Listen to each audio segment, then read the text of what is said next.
আজ আবার হাজির হয়ে গেছি একটা নতুন রেসিপি নিয়ে। দেখতে পাচ্ছেন এখানে অনেকগুলো কারি পাতা রয়েছে।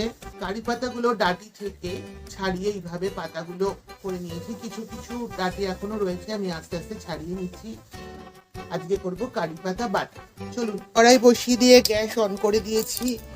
এবার কড়াইতে দিয়ে দেবো পরিমাণ মতো সর্ষের তেল। এটা গরম হয়ে গেছে। এবার এর মধ্যে দিয়ে দিচ্ছি হাফ চামচ কালো জিরে, আর দিচ্ছি দুটো শুকনো লঙ্কা।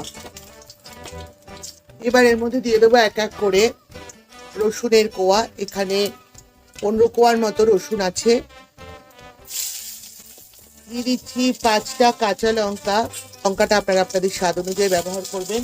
আর এর মধ্যে দিয়ে দেব কারি পাতাগুলো।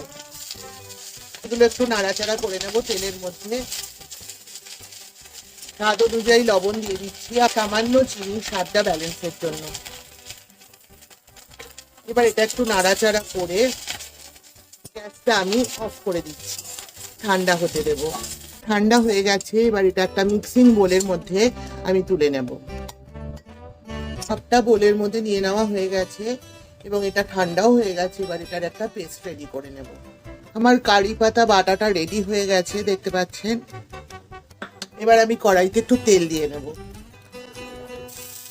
এবার যে পেস্টটা রেডি করেছিলাম কারি পাতা, সেটা এর মধ্যে দিয়ে আর একবার ভেজে নেব। কারি পাতা বাটাটা দিয়ে দিচ্ছি। আবার বোলটা ধুয়ে খুব সামান্য একটু জল দিয়ে দিলাম। এবার এটা ভালো করে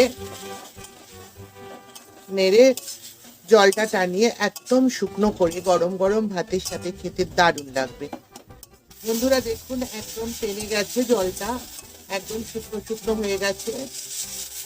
এবার এটা গরম গরম ভাতের সাথে আমি পরিবেশন করব।